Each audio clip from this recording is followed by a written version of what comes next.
Today I will show you a comedy, fantasy, horror film from 2012, titled Dark Shadows. Spoilers ahead. Watch out and take care. In the year 1760, the Collins family leaves Liverpool and sails to Maine in New England to expand the family empire. They start an incredibly successful fishing business that allows them to establish the town of Collinsport and their own grand estate, Collinwood. Even if their money grows, the owner makes sure that his son, Barnabas Collins, is raised knowing that family always comes first. 15 years later, Barnabas has an affair with one of the family's servants, Angelique, who is secretly a witch. When she asks him for his love and not just his body, Barnabas tells her he doesn't feel that way about her, so as revenge, she casts a spell to kill his parents. Barnabas suspects something dark caused such an accident, so he starts to investigate the dark arts while he begins a relationship with Josette Dupré. Angelique overhears them declaring their love for each other and gets jealous, so she uses her magic again to make Josette jump off a cliff. Unable to save her in time, Barnabas jumps after her, but unlike Josette, he does survive the fall because Angelique has cursed him to become a vampire so that his suffering would never end. Then she gathers an angry mob of townspeople, turns them against Barnabas by pointing out he's a monster, and together they all catch him and lock him inside a coffin that they then bury in the forest.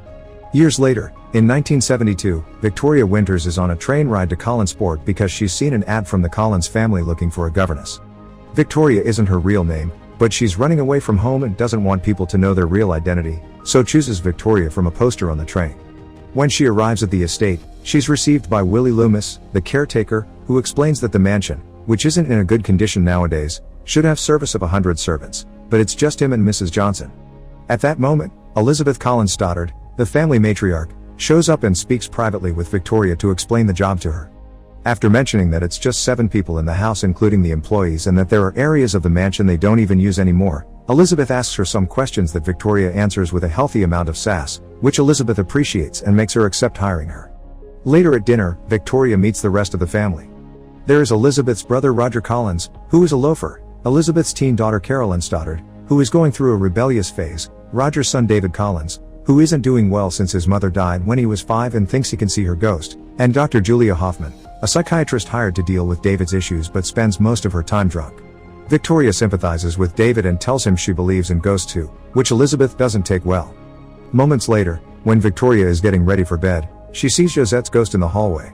She tells her he's coming before going to the foyer and circling the chandelier a couple of times, and after repeating he's coming, she falls the same way she did that day on the cliff and disappears. Meanwhile, in the forest, a construction crew building a McDonald's is doing some digging and finds Barnabas' coffin. They open it to see what is inside, and now that he is free, Barnabas proceeds to feed on every single worker, apologizing for his decades-old hunger. Afterward, he makes his way to the mansion on foot, observing and getting confused by all the technology and modern clothing on the way while covered in blood. When he makes it to the estate, he finds Willie in the garden and hypnotizes him with his vampire powers to give him the information he needs. He also asks him to clean him up before taking him inside. While trying to introduce himself to the children, Elizabeth interrupts him and asks him to talk in private, expressing her suspicions of his identity and saying all the magical myths surrounding the family are just fairy tales. Barnabas proves he's telling the truth by opening a secret room not even Elizabeth knew about, and promises to bring back the family's glory with all hidden treasure from that room. Elizabeth agrees to accept him back in the family but under one condition: he mustn't tell anyone that he's a vampire. The next day during breakfast, she introduces him to the others as Barnabas III, a distant relative from England. The family begins talking business and they explain to Barnabas that the Collins fishing empire is gone. Now the entire area is ruled by Angel Bay Seafood. At that moment, Victoria enters the room, and Barnabas can't help flirting with her because she looks so much like Josette. Back in town, Angelique is still alive under the name Angie Bouchard, and she is now the powerful founder and CEO of Angel Bay Seafood. When her employees tell her about the accident in the forest, she goes there to see it with her own eyes and is shocked to find the open coffin. Not wasting any time, she quickly drives to Collinwood, where she exchanges some insults with Elizabeth before Barnabas takes her away to talk in private. As soon as he closes the door behind him, Angelique kisses him then tells him Collinsport is now her Angel Bay, thanks to the fishing business she started on purpose to ruin the Collins. The townspeople respect her as their leader while they've forgotten all about him, so nobody is going to believe him anyway. After Angelique leaves, Barnabas expresses his worries to Elizabeth, who reminds him that no matter what happened to him in the past, he always fought on with such a determination that they had to put him away in a box. His family needs him now, so he should fight on in the present too. Inspired by her words, Barnabas begins putting all his energy into bringing glory back to the Collins. By selling some of the treasure from the hidden room, he hires dozens of people to renovate the mansion and rebuild their fishing company. With the help of an umbrella, sunglasses, and a hat, He manages to get out during the daytime without the sun burning him, although he has trouble finding a spot to sleep comfortably, so he makes the servants bring him his old coffin. When the company begins running smoothly, Barnabas hires fishermen by hypnotizing the captains working for Angelique and making them change sides. In his free time, he continues to learn about technology and spends time with Victoria. One evening, after Roger sees him get out of the secret room with treasure in his hands, Barnabas is found by Julia, who thinks he acts very weird and invites him to her office.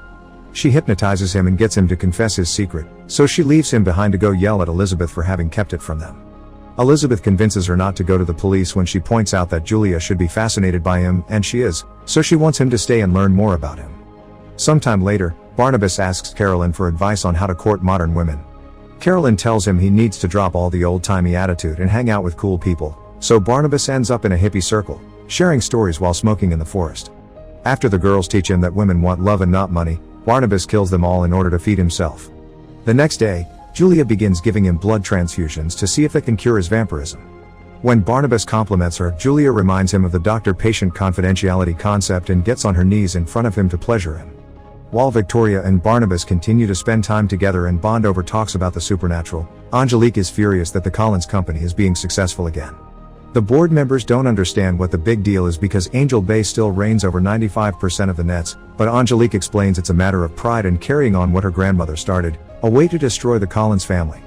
She calls for Barnabas to have a meeting and offer him the opportunity to sell his company to hers, but he refuses. Angelique reminds him she only wants his love and threatens to kill Victoria if he doesn't give it to her.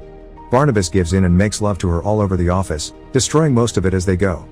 After they're done, he realizes it was a mistake and tells her he can't be with her, so Angelique promises to destroy him. Barnabas continues to see Julia for blood transfusions while Victoria begins having dreams of the time she saw Josette's ghost as a child and her parents sent her to an asylum for it. When she wakes up, she finds Josette's ghost visiting her again, asking for her help before disappearing. In the morning while having breakfast, Barnabas announces he wants to throw a ball for the whole town to remind them which is the ruling family here. Carolyn explains to him that nowadays people throw happenings, not balls, and gives him some tips about modern parties. When the night of the ball comes, she discovers he hadn't been joking when he said he would get anything she mentions, and now Alice Cooper is playing live at their party.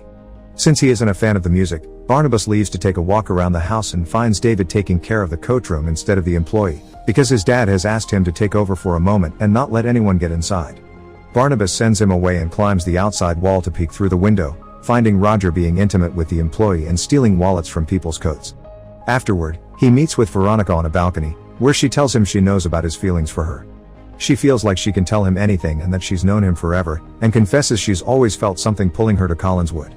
When he tries to kiss her, she unconsciously pulls back because this is the first time someone she loves her back, and begins telling him her story. Victoria spent many years in the asylum, with only doctors in Josette's ghost as company, and she's been put through dozens of painful treatments to fix her. But she never gave up her will, and one day she managed to escape through a window. While searching for somewhere to go, Josette pointed at the governess ad in the newspaper, and she knew what she had to do. She feels at home at Collinswood and she's developed feelings for Barnabas too, which she expresses by finally kissing him. This is seen by Angelique, who just arrived at the party, and now she's furious. The next day, Barnabas goes to see Julia to double the efforts on making him human so he can be with Victoria, only to find her transfusing his vampire blood into her body. She has never been interested in him becoming human, she only wants to make herself immortal.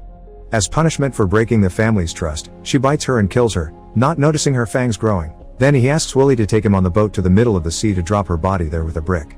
Next, he finds Roger trying to access the secret room with the treasure, so he decides to give him a choice. He can start becoming a better dad to David, or he can take some money Barnabas will give him and leave to never be seen again. Roger chooses the money and leaves the estate, destroying David's heart. When the kid runs back to his room, he almost gets hit by the disco ball while he is disconnecting from the ceiling, so Barnabas uses his super speed to save him and ends up under the sun, which begins lighting him on fire. Now the whole family knows his secret, and David and Victoria run away from him in disgust. Getting desperate, Barnabas goes to see Angelique, who refuses to remove the curse and gets him to admit he killed Julia. She then makes a proposal: they can rule the fishing empire together as partners and lovers, or she'll put him back in the box. Barnabas tells her to go to hell and tries to leave, but her employees are waiting on the other side of the door with a coffin that Angelique pushes him into.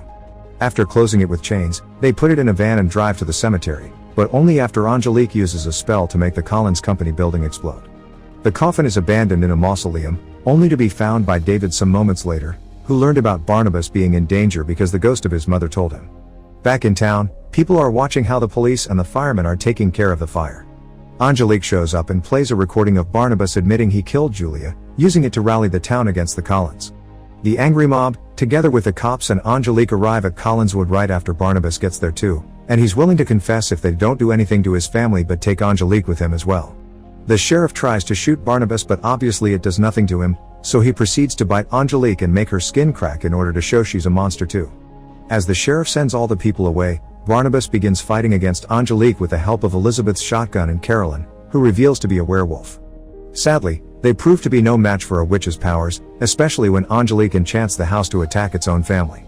As she tortures them, she confesses she was the one that killed Barnabas' parents, David's mother, and also sent a werewolf to bite Carolyn in her crib, because she's always been the curse behind the family misery. David shows up then and sends his mother's ghost against Angelique, throwing her across the room and making her crash against the chandelier, which drops to the floor and kills her. As the family flees the house, which is now on fire, Barnabas gives Angelique a last goodbye, and the witch dies after ripping her heart out of her chest and giving it to him, but it only becomes dust. Barnabas can't find Victoria anywhere, and David's mom tells them she's at the cliff. As the family watches the house crumble, Barnabas races to stop Victoria from jumping, but she doesn't listen to him. She's just a human that lives in the light while Barnabas will live in the shadows forever, so they can't be together.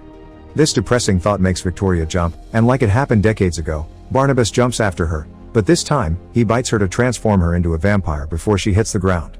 Now she's an immortal creature like him, they can be together forever, and the couple shares a kiss.